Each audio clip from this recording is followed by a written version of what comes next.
You're listening to the Real Estate Radio Hour, the show that brings you unfiltered stories and insight from the Twin Cities real estate world with your hosts, Chris Rooney, broker at RE/MAX Preferred, and Andy Presky, leader of the Preferred Home Team at RE/MAX Advantage Plus. Whoa! Early morning. Wow, or late night in Cambodia. At 7:30? Yeah, 7:30 right now. That's not bad. No, not terrible. So you're about ready to go out on your second date of the night? Actually, correct. After this, yes. No, first day was afternoon, so now 2 days in the night. Afternoon, then the evening. Well, for those viewers that don't know, Nick is our international correspondent, and we send him all over the world to bring you information on real estate. Nice. And right now we've got him in Cambodia. Nick, tell us what's the scene like? What's it look like? Well, Andy, you saw some of the Instagram stories, but basically right now I'm in a 35-floor luxury apartment in what is considered the best street and neighborhood in the capital of Cambodia. And I'm paying $22 a night. There's a rooftop bar. There's one of those pools that is, like on top of a building that the whole thing is a pool that overlooks everything. There's that. I got a lot of the photos on the Instagram, and maybe throughout this episode I'll pop a couple up. But let's just say the dollar does magic over here. Chris, you and I could be retired. Yeah, more than retired here. Well, I was thinking, when you think of Cambodia, I mean, you don't really think, I don't know, big city. I was thinking like huts and jungles and all that kind of stuff, but I guess that's not the case. What's the climate for chubby realtors over there? Is it our kind of environment or not? So Cambodia is known to have the old fat white tourists with the 20-year-old Cambodian girls walking around. I didn't say that. For my wife's sake, who's listening to this show, I did not say that. I'm very clearly happily married. My handcuffs prove it every day. You're talking realtors. Are those realtors? Yeah. We were talking real estate. I assume that was a realtor showing a young Cambodian woman client. Is what you're talking about. Yeah. Well, speaking of that though, so like I said, I paid $22 a night for something that is like very luxurious by all aspects. And I was hanging out with a local that lived about 20 minutes south of me, right? So not too far away. And she told me that she paid $30 a month for rent. And I said, "You're lying. Like that is crazy, right?" And like, you need to show me. So we took one of those tuk-tuks down, these little a tuk-tuk, yeah. And can you buy those there and send me one? I want one for my cabin so they can take me down to the dock. Yeah, it's like a little golf cart, but it's like it's kind of funky and cool. So that cost me, for 20 minutes, it cost me $1.50 for this ride. But we get there, and I realized I was the only foreigner in this area, and everyone was like staring at me and looking at me. And I'm like, okay, you got to be on edge here. And I don't really know the person I'm with, but I really wanted to see this $30 a month place, right? So I go in there, and it's literally a warehouse. And it's got like, in a barn, you have like the different things for the animals, whatever they're called, like the stables. That's what all the apartments, there's like 30 of them in this warehouse, they looked like. And it was like shocking because this person, has a normal job, 26-year-old female, and she's living in this for $30 a month, and it's mind-boggling. And then 20 minutes away here's this huge skyscraper with the infinity pool, luxury. Well, but think about what you pay though, Nick, right? I mean, you're in that infinity pool, and so you're paying $600 a month, and she's at 30, so. Yeah, I know, but it's just the levels of inequality are extreme, You did they share with you what a normal job pays there, or did they? Yeah, it's like $300 a month. Okay. How about homeless? Well, kind of like real estate here. How about the homelessness? They're not dangerous, but there's a lot of impoverished people for sure. Okay. Wow. It's a different world, I'll tell you. We got it. You do think about that, and people complain if they're their meal doesn't come in 20 minutes at a restaurant, and and over there it's just it's crazy. It really is, but it's kind of interesting to hear that everybody thinks America thinks we're perfect, and obviously we're not. And it's just reassuring to know that we're all still trying to just figure it out. It's been for literally hundreds, if not thousands of years as a society in different forms of government and whatever, just trying to figure it out, right? Just trying to live our lives and have our families and enjoy life. And, So what are we talking about today? Yeah, Nick, what are we talking about today from Cambodia? I got a whole list here, but we're gonna hit it off with what's happening in the market now. We talked about what's happening in Cambodia. How about good old Minnesota? Well, obviously it's the holiday season has sprung. Yeah. But I've got a couple new buyers that popped up that want to get out and get some houses done. There's just not a lot of stuff on the market. I know we've removed quite a bit kind of for the holiday season and probably coming back in January, February sometime. But there are some opportunities with temporarily not available to show listings that people, and what that means, there's a status out there that says it's temporarily not available for showing. And sometimes those people are still willing to show it, but you have to get a hold of that agent, ask them if that's a possibility of doing it. And then what someone has to do is that agent, the listing agent, has to put it back on the market so everyone has a chance to see it while you go and show it as well. And so there's some listings that'll pop on and come off, and that's the reason that's happening out there. Yeah. I listed one live yesterday, and we've had a couple showings on it, and people are out there. You're right on the money when it comes back to like inventory quantity is really low.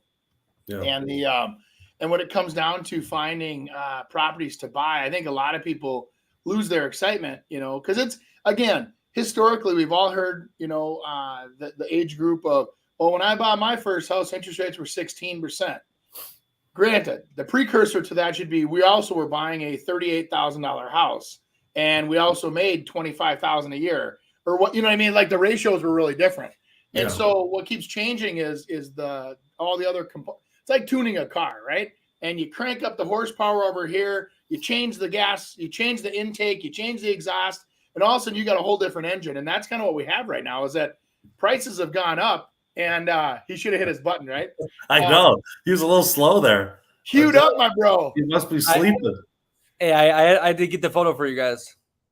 Oh, dang. So that pool stretches all around the whole rooftop. It's just a pool. So you got the 360 views of everything. It's pretty freaking crazy. Let me ask you a question. You're out there on obviously a Wednesday or a Thursday. Are you 100% by yourself, or are there people out there with you? In the room right now? No, hey. No, I'm in the pool, like in the middle of the day. Is there people that don't work? Or is that like the I mean, I think people here are like tourists or expats, and so like today, there's a couple of people in the pool, but it's a big pool, so like you have a lot of space. I was just curious to see if you were kind of like in a area where people just don't work, they just have money, but no, kind of going back to that housing thing though, it's a supply and demand game, and thank you for that. And the going back to housing, I mean, it really is a situation where when houses do list, people are used to the current rates, right? And they just, I'm going to again say this, meet with a lender to start the process so that you completely understand when somebody throws you a curveball and say rates went up or rates went down, or what does that mean to you? So, your job, that you're stable. And I think the other thing that right now, if I was a buyer, and I think a lot of buyers are doing this. You hear these articles all the time about, well, I don't want to buy a house right now because if prices are high and prices come down 25% or whatever, and complete hypothetical, right? If they did, I think it's the opposite, but if they came down, we'd be stuck. And right now, I think that if you think longer term, just like a stock, if you're buying stocks right now to make money on them and then to sell them in 6 months or 6 years, you're probably not going to want to be in the marketplace because it's going to bounce around over this inflationary humps and bumps. And right now, same thing with housing. I think you need to buy a house thinking long-term, like you're going to pay it off. And then if the rates go down, you lower your rate and your goal is to pay the thing off and live there for, 20 plus years. So then it's not a scary time to buy. But if it's short-term, yeah, and you're trying to time it where you jump on a moving bus, that gets a little tricky. Yeah, there's always an opportunity when you're ready to purchase. There just is. I mean, it's like the crazy market. It was, wait it out because there's too many buyers out there. Well, you got a great interest rate. Now, don't buy because the rates are way too high, but maybe you're getting a value in the house. So there's always an opportunity in which to be able to jump into a market, any market that's out there. So, well, and that's just like this seller I'm dealing with. They found a property up in northern Minnesota. They were patiently waiting, and all of a sudden the perfect property came for sale. They made their offer, and now they're going to sell their house. And it's just, there's no pressure. I mean, the people up north understand. They're like, great, put your house up for sale. No problem. It sells. It doesn't. We'll keep marketing, and it's kind of cool. It's, the pace of the market, I wish there was a little more inventory. But you get too much, and then all of a sudden you got, a bunch of cocky buyers walking around, Well, Andy, how many times did these people get an opportunity to be able to do what you just said? Maybe your people don't need to sell their house before purchasing, but now there's contingent offers out there, and people are able to, Right. go into a house thinking, okay, gosh, I'm not going to be stuck with my house. I'll be able to try to sell it to be able to get into this house. And so again, opportunity in every market. Well, and that's what we did. We sat down and strategized. We looked at it and said, hey, here's the pros, here's the cons, here's what we can do, here's what we should do, shouldn't do, what do we want to avoid, and we made a decision. And it was, I'd be shocked if that house is available at the end of the week. That's cool. Yeah. Well, I got some really good news actually about the state of Minnesota, and I was shocked seeing this. Actually, not shocked, but it's pretty interesting. So, Minnesota and Massachusetts are the highest living standard states in the United States of America. Who put this together, Walls? This is New York Times big article and some study. Author Tim Walls. Yeah. Is it New York Times that did it? Yeah. It's his cousin Billy Walls. Billy. Hey, let me see that. Let me see that map again. Okay, living standards in each state based on an index that includes life expectancy, education, cost of living, adjusted spending, hours worked, and inequality. Okay. Hours worked. Wow. A lot of interesting topics in there, like long life and. Yeah. Well. Yeah. I guess. If they would have put taxation in there, we probably would have fell to the bottom. But. Yeah. Hey, we're only at what? 9.3%? Is that what it is? That's not bad.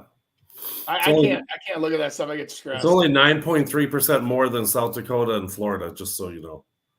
All I know is I got a meeting up there in Alex with my lake lot I've got where they want to charge $3,000 a year for a lake lot in taxes, and there's no building on it yet.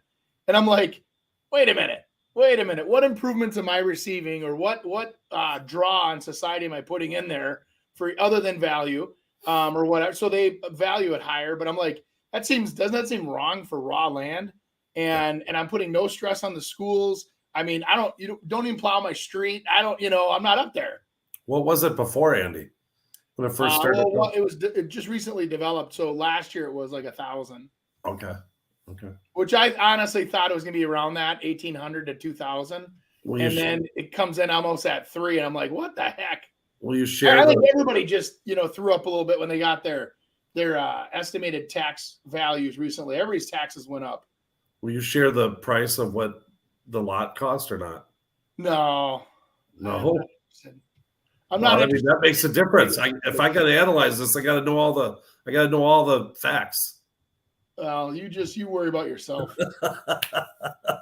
An interesting thing though, because I saw one of these infographics like about a week ago, and it was talking about depression and suicide and those things. And Minnesota was one of the highest ones. So even though it's got some of the best living standards, it also the most people kind of sad. Yeah.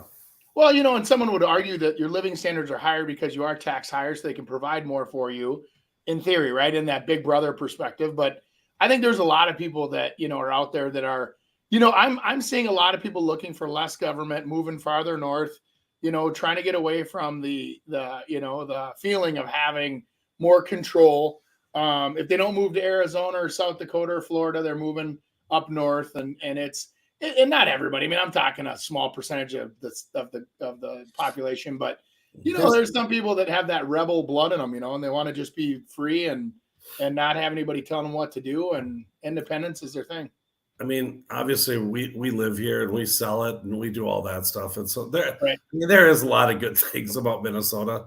Even if there's things you maybe don't agree with, I think you start to choose the things that you do and what you can control, and you move forward, And, well, and you and I have survived through all these. I mean, we've been Minnesota guys our whole careers and our whole lives for that matter. And so we jokingly say this stuff because I think we both love where we live, but there's always room for improvement. Don't let them get away with thinking they don't need to improve, Yeah, I just can't believe that they're charging $3,000 on a lake lot that only costs $20,000. So I know, crazy.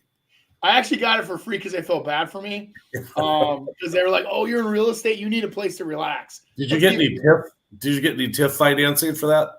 Of course. Yeah. Okay. Good. I'm putting up low income housing out there. I'm gonna. Yeah. Totally. Yeah. Right on the lake, right on the point. Mm-hmm. Yeah. No, I don't know. I'm sure let's focus on other things, right? Like Chris's wealth. And we'll. I think by the time we get done with this show, Nick, he's gonna be fine paying $3,000 of taxes up there. Just saying. Nobody feels sorry. I get it. Ooh. Every time I kind of get out there and I get smacked, but it's okay. Well, let's cheer for Minnesota. That's good. We're good. Thanks for finding that chart. This might not be too good. This is the bad news. So we're losing the Hilton. Minneapolis's Hilton is foreclosed on. Oh boy. What do you guys think about that? Well, that's the are you guys familiar with how hotels work? So yeah. Oh. They rent homes. Yeah, they rent homes like daily. Yes. Well, so like Chris Rooney or Andy Prasky or anybody could own that building, and then we choose the Hilton to be the brand that we pay for, and then so we bring the Hilton in. We have up to the Hilton standards, but at the end of the day, we own the building, we own the facility, and so the building might be going broke. Hilton is not. If that was a Hilton-owned resort, they would probably sell it, refurbish it, repurpose it. They wouldn't foreclose on it. So that's an example of a business owner that is allowing that to happen to their building, not to the business, right? So it's for whatever reason, and that must be some of that looking for some relief on downtown. I'm assuming it's downtown, right? The building. I didn't really see. Yeah. Downtown Minneapolis. Yep. Yeah. Well, I don't know how the Four Seasons is going to work out either. I mean, there's a lot of stuff going on downtown that they need to figure out. Well, that's the reason I brought this up. Not like the Hilton going bankrupt, but they're foreclosing on a major hotel in Minneapolis. That's trouble, no? Yeah, I mean, you have to find a way to get people to feel safe to go down there again. Yep. Because it is a ghost town. I mean, I remember when we were down there, Andrew, all the time, and we'd go during the week to do some recordings and stuff. And I mean, those food trucks line those streets. I mean, up and down everywhere, and they are nowhere to be found. At least the last couple times I've been down there during the day, and I'm just kind of sad. Hopefully, people are going back to work.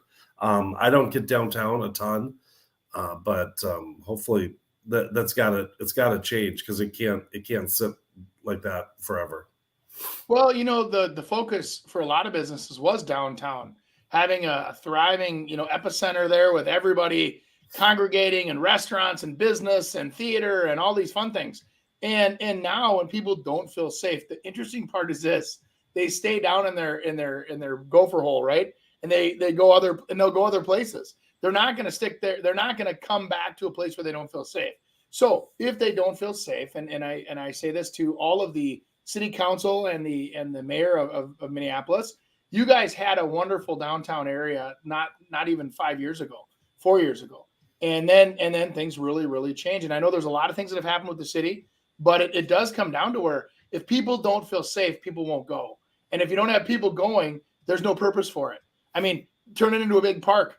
I mean, if downtown's not going to thrive, I mean, and it's not going to be the heart of our city, and you're not going to protect the heart, guess what happens to the rest of the body? Bloop, goes away. That's one thing, though. I have been downtown. I mean, not as much as I used to be, but Right. I've never been, I should say, afraid. But talking to others, that's what they immediately say. Wait, no way. I'm not going down there. I'm not going down there at night. Right. I'm like, it's not. It's just like, what we thought of Cambodia. A bunch of huts in a jungle, and it's not. So Right. it's perceived. But you go down even you go down to some of those great restaurants, Chris, and they even have valet parking, for an example. And between when you get out of your valet parking, you give them the ticket and you're walking into the restaurant. Somebody asks if you want to buy weed, and it's like, I'm here to have a nice dinner with my family. What the heck? You know what I mean?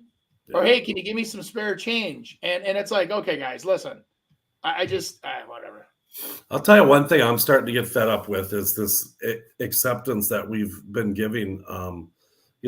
People use it as an excuse now. I think more so in businesses that you have to sit and wait around forever. I think people have to come back and say, you know what? No, there is such thing as customer service again, and start really pushing for that and getting the right people to be able to work there. I don't know. It's gotten just brutal, and the expectations are you should still tip them the same. And I really believe, because I was in the restaurant industry, owned a restaurant, and I worked in it a lot earlier. And as a waiter or a bartender, I always wanted to be able to have more tables. The more tables I got, the more tips I got. And I think they're like, you know what? Well, if you're going to have 5 people on instead of 3, that's not worth it to me. I'll go to this other restaurant and I'll work there.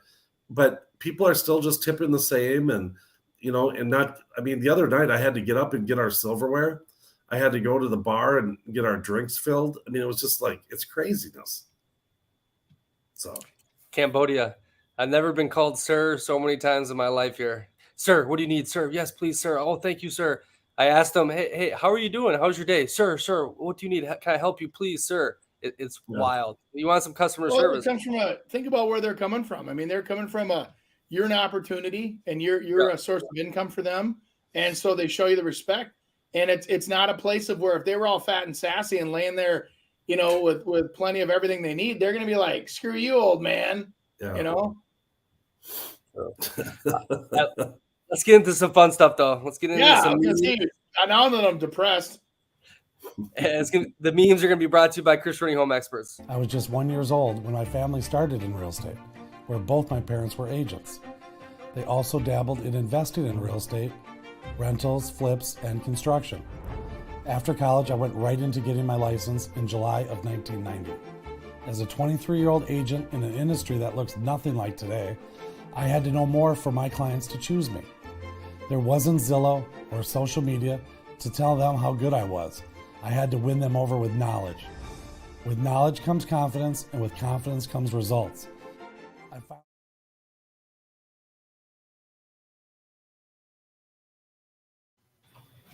That guy's good. Thank you, Andy. I'm still eating my apple in breaks. Yeah, he should shut the mic off. All right. People who said the housing market wasn't going to crash watching interest rates go down. Oh.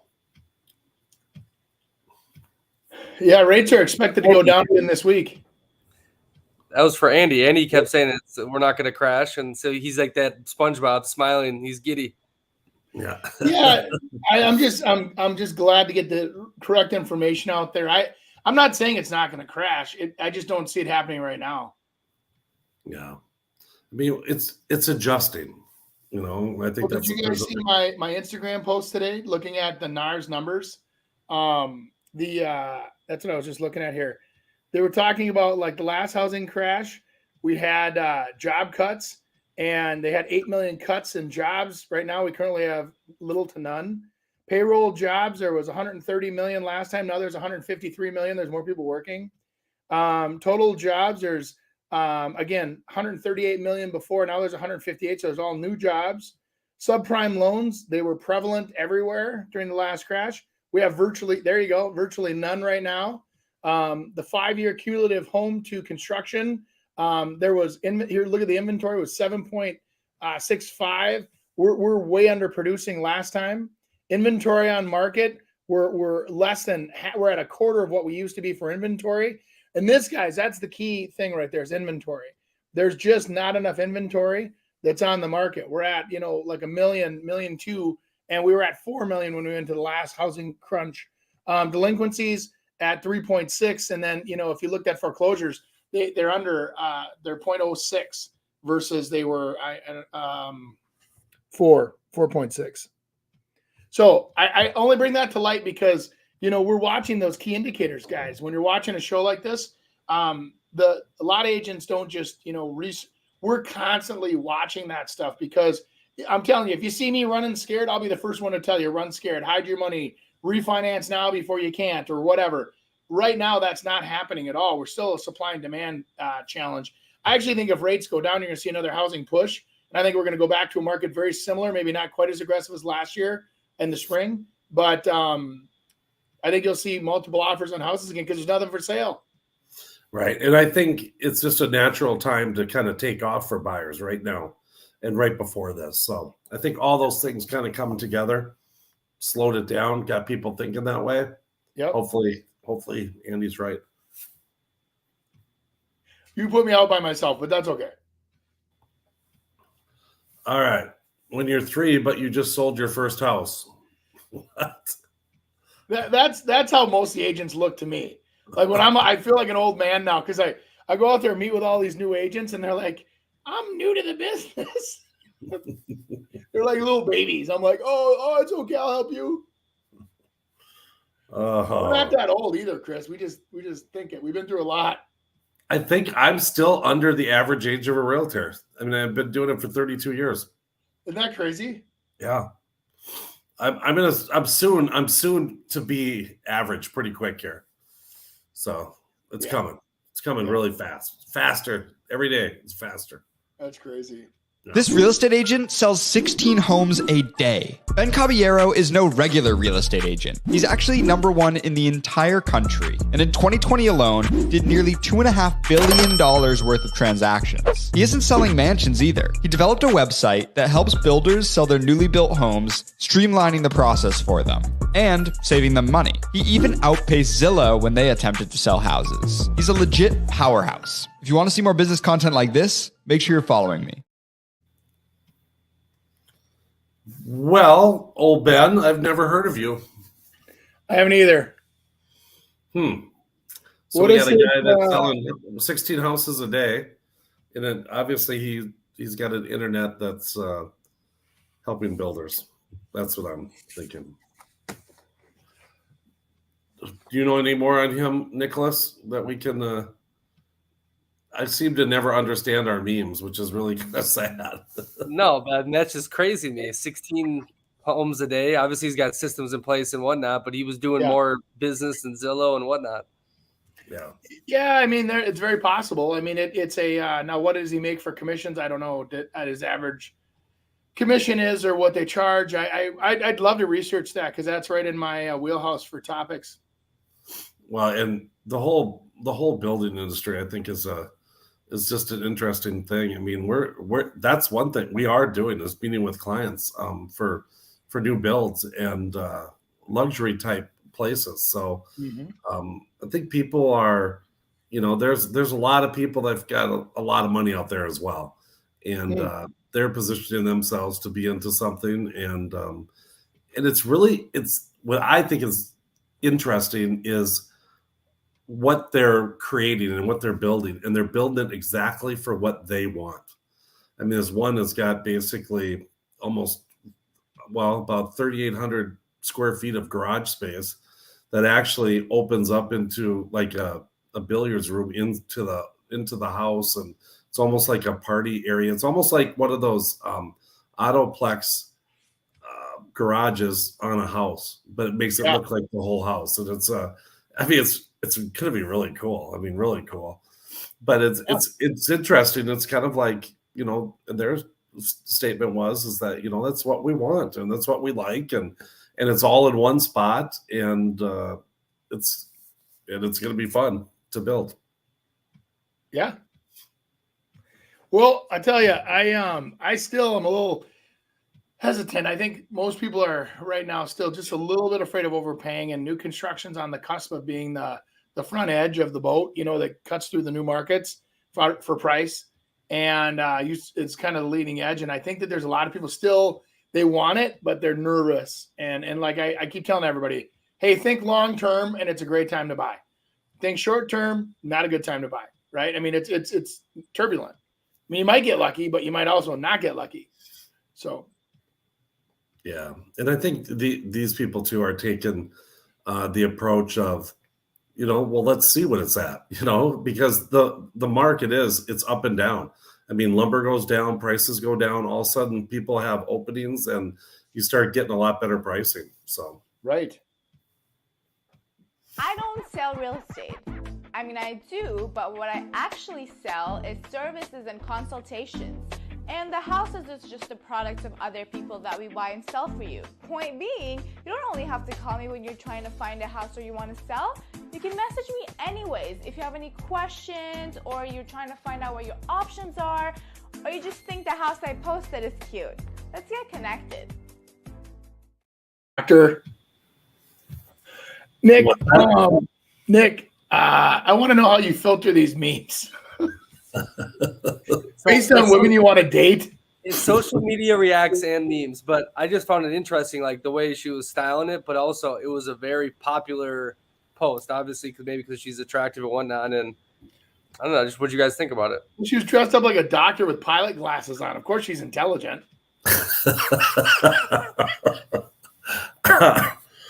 Okay, I guess my opinion on that one is, I'm not so sure I would have picked her as a consultant for my real estate needs. I'm a consultant. I don't know. I think there's, I don't know.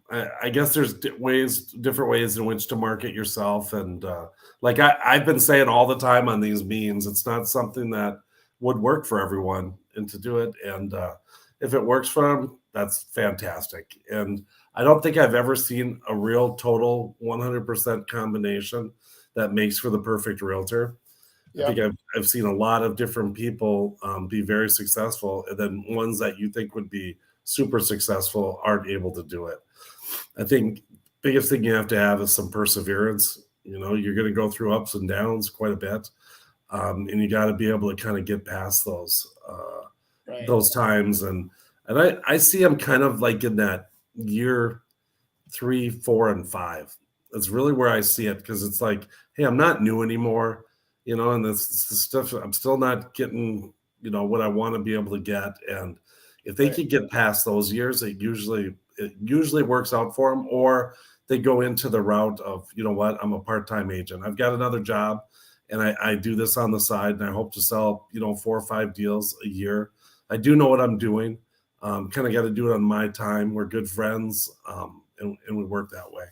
Or you get into it full time and you start being, you know, more successful at it. But it's not, everyone thinks realtors are all super rich and have all that. There's 2 or 3 months of a bad market that can destroy a lot of realtors in this market right now. Oh, easy. Yeah, a lot of them. So. Well, and that's the case. I think that there's, you know, all the doom and gloom we talked about a couple of weeks ago about the amount of real estate brokerages that weren't paying their rent in the buildings they were in and things like that. I think there's, when the markets slow down, and you got to look at how people eat, right? So if a lot of brokers make a percentage of the real estate agent's collected fee. So they collect $10,000, a brokerage takes a cut of that $10,000. Hence, they pay for their people to answer the phones, their buildings, their whatever, right? Their billboards. So when it comes down to it, if there's less sales, some brokerages, like I know Remax is different where they charge rent, different environment where they charge agents. So office like a Remax might thrive in a market like this because the agents pay to play versus taking a percentage of the take, right? Just different way to do business. And so that might be part of that. Yes. Beautiful. Hey, I got an interesting article on the Somalian community, and I know Andy did some deals in the past with families like this, and there's some trouble brewing. So it's gonna be brought to you by Andy Pratsky with Preferred Home Team. Well, they said I could have 30 seconds on the show for a quick ad. Andy Pratsky, Remax Advantage Plus, Andy@Pratsky.com if you want to email us. Here's the thing, 22 years in the business, over 1,400 sales. I'd like to help you with your real estate needs. If that's buying, if that's selling, if that's building, whatever it is, give us a call, send us an email. Let's get you started on your real estate journey. I'd like to help you on the way. Lots of experience here, and I would like to put it to work for you. Andy Pratsky, Remax Advantage Plus. Thanks for listening to the show.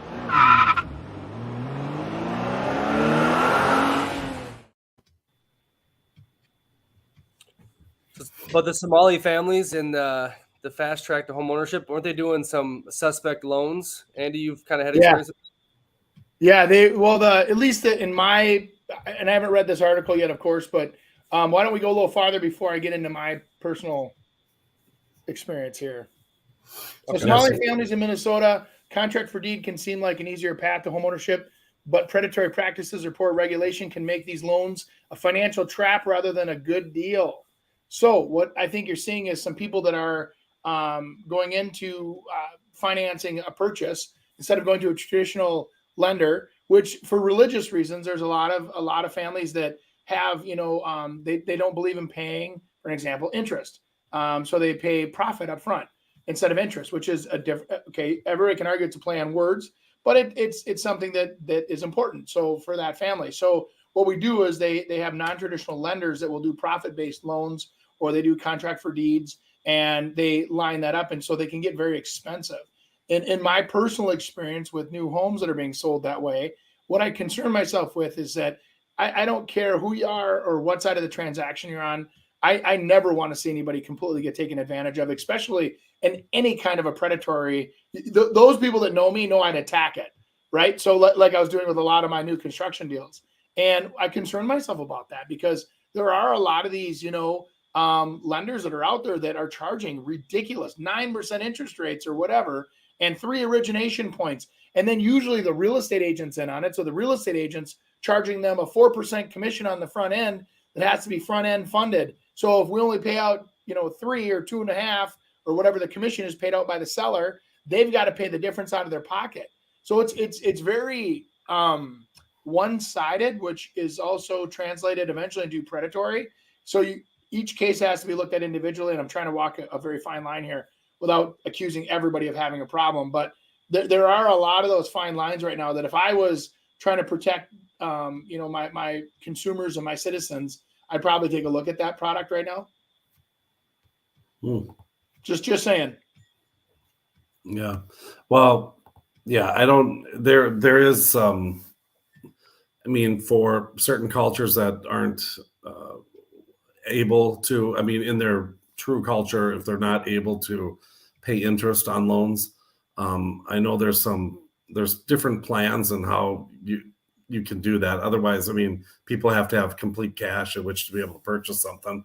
So anyone who's going to lend money has got to make some money on top of that. They don't just do it for the heck of it. And so I don't know. I think it's interesting to be more interested to hear kind of the down low details and how they were doing that. I see that, contract for deeds, that means someone's obviously purchasing it and then selling it to someone else, for maybe a price that's worth more than what the house is actually worth. Well, and Chris, or like I've had where like you get a hardworking father that's like he's a truck driver and then he's an Uber driver on the weekends and some of his income is not verifiable. So, but there's income coming in because the guy works his tail off, and that's what I'm talking about. And then a lot of times, so a traditional bank won't say, well, that's not W-2, or that's not, because it's sporadic, and you're an independent contractor driving that truck. And so then a lot of it comes in, and some of these guys are making a couple $100,000 a year, literally driving long haul trucking. And then I just sold an Uber driver a house where he was making over $100,000 a year as an Uber driver. So, I mean, there's a lot of guys and gals out there making good money. It's not a lack of effort. It's more just the process is different, Just want to make sure the process is not predatory. Yeah. Yeah, 100%. All right. Is it financially wise to pay my parents' remaining mortgage, which is only half of my salary, in exchange for the whole house to be promised via a trust and will? That's a great question. Financially wise to pay my parents' remaining mortgage, which is only half of my salary, in exchange for the whole house. I would, number one, if you have other family members, make sure that everyone's in on this whole thing. It's half of your salary. I mean, that's a 50% debt to income ratio. That's a lot. Yeah, you'll struggle. I'm assuming their salary. Let's say they have a $4,000 a month salary coming in, and they're spending $2,000 to pay the payment, right? Is that what I'm assuming? No, it says it's the rate. The remaining mortgage is only half of the salary. So if they make $100,000, there's only $50,000 left on the mortgage. I mean, obviously that would be probably a great deal, because there's not many houses that would be that inexpensive. But I'd want to know what the value is of that house. And I mean, if there's a deal on it, and you Chris, the IRS. Yeah, exactly. You got to watch. Or if your parents go to a nursing home, or they go to any kind of assisted care between now and 7 years, I think it's 7 years they reach back, right? Yeah. That's there might be some other things too. I mean, obviously, if the parents want to remain living there, they're just trying to figure out a different way in which to be able to go into retirement. I'm sure the kids are going to get the house regardless, but this is a way in which to be able to. I don't know, maybe one kid to get it and the other one's not. Well, think about this too, right? So, like, let's say mom and dad, just to legally pass this through to them, let's say that they write a contract, they agree to a price, and they're paying mom and dad over the years, and mom and dad forgive the maximum allowable pass through on taxes, tax free to that child, and forgive the value off the house. So, for an example, I don't remember if it's $15,000 or $20,000 or whatever it is. So the parents can forgive. Let's say it's a $200,000 house, and over the years they can forgive. Let's say over 10 years they forgive $150,000 of the 200. Now, in that proper period of time, you literally can take that house tax free. And you're talking like a gift, correct. You gift it. It just takes time. Or what you want to do is have mom and dad, if you're concerned about them, you put things into trusts to protect their assets. And then the reason your parents might not be worth $50 million, but on the other hand, if they don't want what they do have to go to a nursing home or to assisted living, a lot of people will establish a trust well in advance of any need for a product like that, put their assets in there, and then they have the right to control that trust. And then when they pass, they have $50,000 in their checkbook instead of $2 million, and the $2 million is protected within the trust. But it has to be a window of talk to attorneys, talk to accountants. Is the best way to put that kind of a thing together. Yeah, that's for sure. And your other family members. I'm telling you, you just don't. Yes. I've just seen that too many times, and it just gets ugly. And you want to make sure the will that your parents have written is up to date and correct too, so they don't have any issues with probate or interpretation, or hey, mom and dad only sold that house because they felt sorry for you, but they want us to benefit from the sale. No. That was very in depth. Nice. What up, dog? Sure, professionals. Okay, this is a longer one, but I think it's quite interesting. So I'm going to have Chris, you want to read this? Is being underwater on your mortgage actually bad? So say I buy a house for $400,000 now, and the prices drop significantly in the next year, and I owe more than what the new house is worth. I would have a hard time selling, since the sales wouldn't cover the amount owed on my mortgage, because there is cost to sell your house.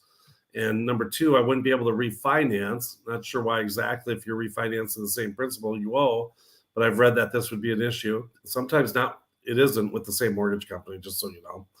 But besides those drawbacks, is there any risk to falling home prices if I'm able to continue paying the mortgage payments I signed up for in the beginning? It doesn't seem like being underwater would affect your ability to keep the house as long as other economic factors don't erode your income and cause you to miss mortgage payments or need to sell in a bad market. Is there anything that I'm missing? No, I don't. I mean, and I think you did buy a house and you did agree to pay for it. And I think everyone, this whole house thing, everyone, and it's been ingrained in us all that it's an investment.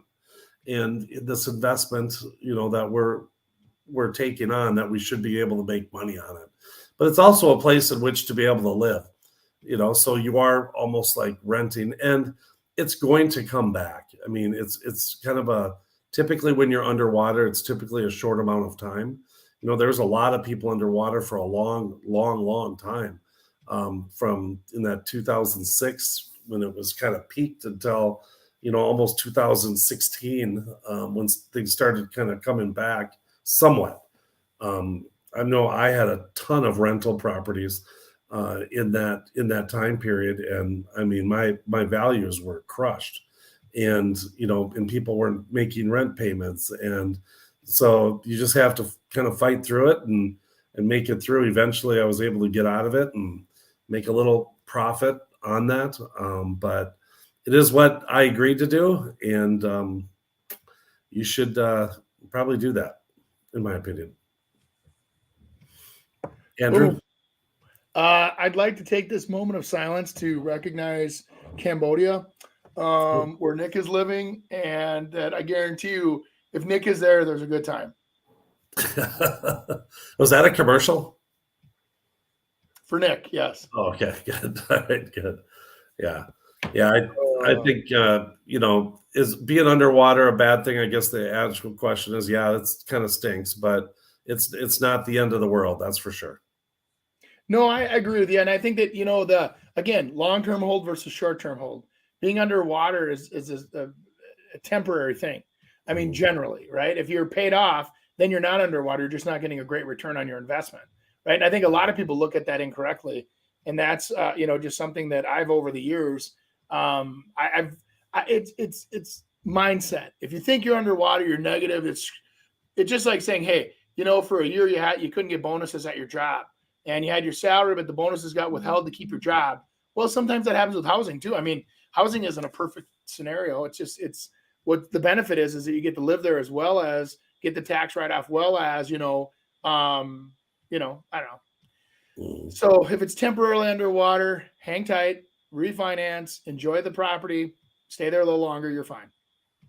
Yeah. Anyway. Uh-oh. This is your turn, Andy. I'm selling a home that I recently inherited. I want to sell it to someone who will live in it. I would rather not sell it to a landlord or really a flipper. Is there a way to ensure that buyer will occupy the house for a certain period of time? Good luck. I mean, if you can't really discriminate against a purchaser, there might be, I'll tell you what, if that's the case and you don't want an investor which to take it and you want a homeowner in which to do it, then fix it up. I was going to say, overprice it, and then you'll but fix it up. The landlord. You know, make it more turnkey, because investors are looking for things that they can make better and look. And so if it's got an issue to it, you know, and there's something wrong with it, and it's typically because of the wear and upkeep that you've done on your house, is why investors jump in and grab that stuff. So the more you can make it turnkey, the more likely you are to have a owner occupant in that house, for sure. Did we answer that good? Is that good enough for you, mister?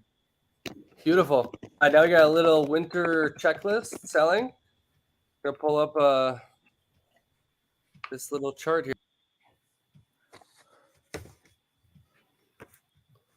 This looks like something I would do. Oh, selling a home in the winter. This is good. Yeah. Okay, so what do we do here? So winter checklist, when you're selling your house, as you get ready to sell your house, add these items to your to-do list. A real estate professional will provide other helpful tips based on our specific situation. So what, Chris, I think we should do is challenge ourselves to add to this. So in a nutshell, it says, make it inviting, show it's cared for, and boost curb appeal are the kind of the highlight level themes. And, so some of the things that make your house inviting, Chris, when you're thinking of selling in the winter. Well, I'll tell you what, those first ones I totally agree with. Oh, we lost them. The first one, I'll read them to you. It said, open your blinds, curtains, and let the light in. 100%. Natural light is the biggest thing. I think light bulbs enhance that. A light bulb, just like that. Look at that. Natural light, got it. Got it. All right, you got that. Good. I think good light bulbs, Andy, are another big thing that can enhance that natural light. It says, take down personal shrines to yourself as a former football star. Chris Rooney was number 3. Not happening. That stays up. That stays up all the time. I mean, there's Check one little trophy, 3rd place in PLAY. Well, what do you think about depersonalizing the house? Because I just had this happen where, when you're most towns, even though they're big towns in the Twin Cities, but they're small towns, right? So you have that situation where, they're on the basketball team, the football team, the wrestling, whatever, right? And so it creates that, we're buying their house versus, hey, this is our new home. And so a lot of people are curious creatures. I don't think it's a bad thing to leave up some identity in the house, but I don't want to overdo it where it's a shrine. Like I laugh about like my neighbors when I was growing up, you'd walk up the stairs and they had all their kids from 1st grade all the way to 12th grade. And which granted, cool. But, Yeah. It's also like little trinkets and stuff. So we got a good example. If you put Andy on the full screen here, if you look behind him, he's got all those little cars and stuff. Though they're cool and all of that. But what happens is that someone comes up in this office. He has an office above his garage, and it's really laid out really nice. But some people might spend a lot of time to your back left, Andy, all those cars, and spend more time looking at those than what the features are that they're purchasing. And so, to kind of, those would be good to kind of just get out of the way so they can imagine themselves in there, versus, being able to see this car collection. Perfect example, where they get a little distracted, sidebarred. But on the other hand, for me, I have to create an office because I literally have such an attention issue. Hence the squirrel right there. Yep. One of my clients bought that for me, by the way. Yep. Apparently I have a issue. But to stay focused, to stay in my office, and now everybody's different. I've had to create an environment where I'm stimulated with things that interest me to keep me in the office. I'm great at staying out of the office and going from appointment to appointment, place to place, job sites, appointments, walkthroughs, inspections, closings. When it comes to sitting in the office and actually grinding out on the work that I have to do on a daily basis, I go crazy. And I have a hard time staying still. So I've had to create a work environment that allows me to do that. Yeah. And you explained it perfectly, because we all have that. We all have our own little things. But people coming into your house, to get the most people excited about it, is you need to showcase the house, not the person who lives in the house. So, well, what about fixing things in the house that are broken, Chris? 100%.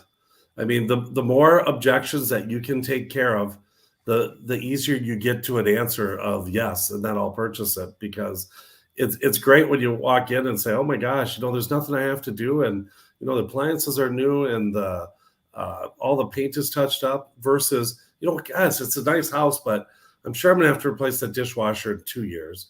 And then, you know what, the window's got some cracks on it.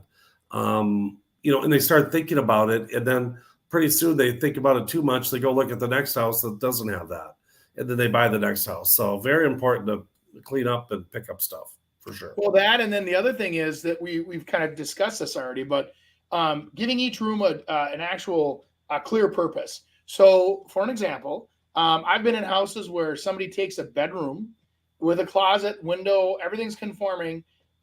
They'll set it up with an office, set of, furniture. People walk through the house and go, oh, well, that's too bad. The house only had 2 bedrooms. Had a nice office, though, upstairs, and they can't visualize. So when you analyze and strategize with how are we going to sell this house, is this area craving 2-bedroom houses with offices? Well, then that scenario would work great. Or is the area craving 3- and 4-bedroom houses and they're not as concerned about the office? And then you will go to purpose with, I would make sure that office looks like a bedroom. So people walk through and it's crystal clear the intent for that room. And what do sellers say? Andy, come on, there's no way. I mean, people can look past that. No, they can't. You're 100% on. And I like the extra part you added on, that if that area does say, maybe there's 6 bedrooms, that's no problem to put an office in one of those other bedrooms. Because now, I've got 5 and 6. But yeah, if you've got 3 bedrooms and one's an office, people are thinking you only got 2. It's crazy, but they do. Well, it invites creativity too, right? I mean, it brings people in, makes them think about what could I do with this room. We've always talked about having flex rooms in houses where we multi-purpose rooms, from the dining room to an office to a kid's playground to a, mom and dad's future, that visit for a month bedroom, multi-generational housing needs. And so there's a lot of cool things you can do, but on a superficial level, you do want to, I 100% agree. You want to make things very intentional. Yep. Okay. So that's kind of making it inviting. The second option was to show it's cared for, right? So here, what do you think about making sure we get rid of dust bunnies? What do you think of dust bunnies, Chris? The heck's a dust bunny? Okay, the fuzzy things around your vents. What do you think about the fuzzy things around your vents? Those are really bad things, just so you know. They're dust bunnies. I think the other thing is, there's really bad things is opening an oven and seeing the last 17 suppers on the bottom of your stove. And I think that just kind of shows that maybe the place has been neglected. And I'm telling you, people look in there. And I mean, there's some particular people, and that's what they're doing. And if they see something in there, you just can't have that. I mean, when it's time for cooking, when you're on the market, I mean, number one, you want it all clean. But number two is that there's tinfoil on the bottom of that oven every single time. Yeah. And you take that out when it's ready. You have to be at your best when you're showing it, because people are going to, I mean, if you look at a stove, and let's just say it's in a big house, I mean, those stoves are $12,000 to $15,000 alone. And hey, Chris, even the most pretty person, when they smile and they got spinach on their teeth, you're like, right. Oh my God, take some time to brush your teeth there before you go out. You know what I mean?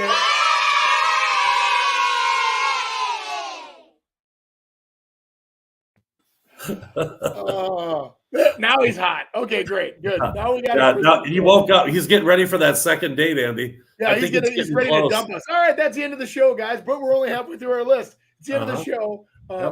So what about cleaning? I know that you're a big fan of cleanliness. Oh, I mean, cleaning is it might be the most important thing. I mean, literally over everything, because then people can see it's actually cared for. That shag carpet might be really old and it's really orange and it's really ugly, but it's in good shape. And that tells people a lot.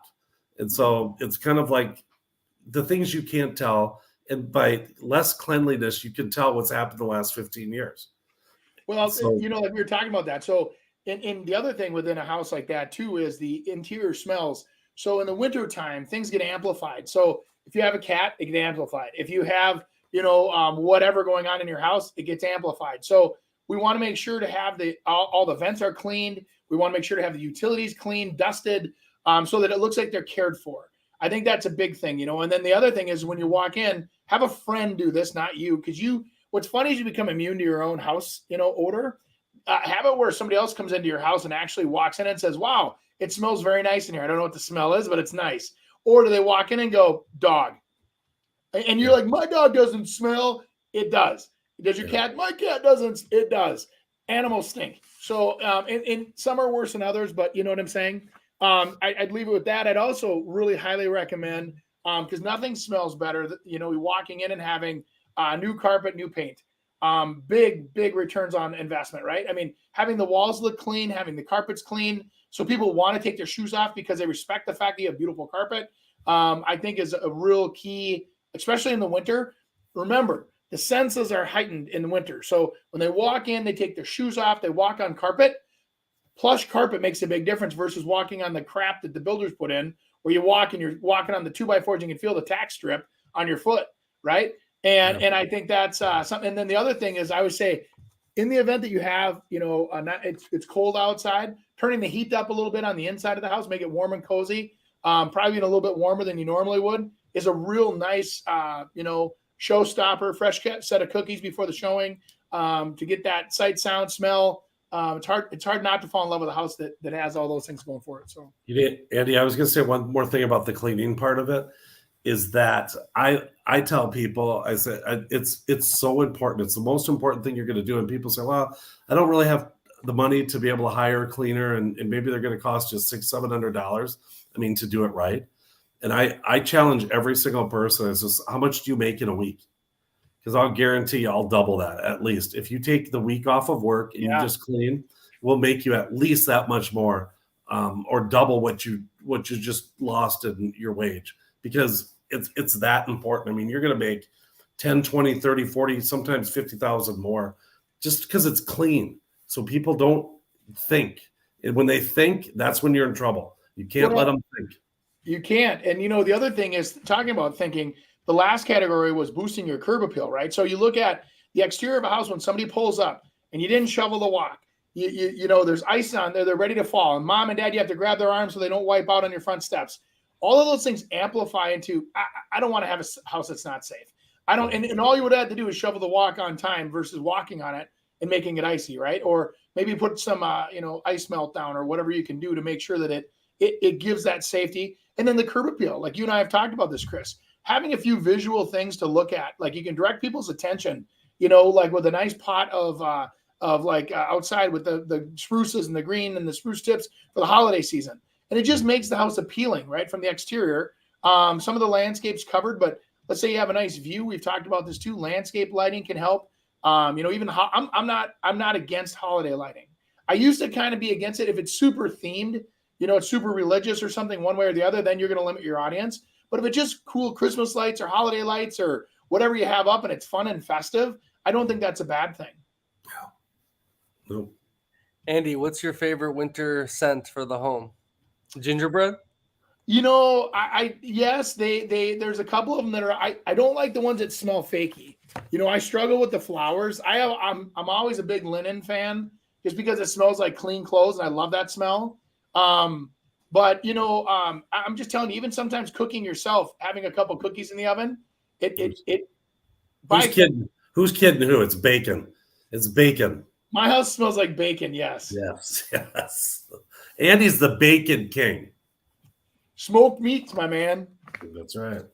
Awesome. All right, we'll wrap up this early morning show. Make sure to give us a review on the iTunes, the Spotify. Post 3 digestible clips a week on Facebook and YouTube. Give us a like and send in any questions you got. All right, guys. Thanks, boys. Yeah. Thanks for joining us this week on the Real Estate Radio Hour. Don't forget to visit our website, realestateradiohour.com, where you can subscribe to the show on iTunes, Spotify, Stitcher, or your preferred podcast listening app. If you enjoyed today's episode, we'd appreciate a rating on iTunes or sharing us with a friend. Until next time, stay awesome, Twin Cities.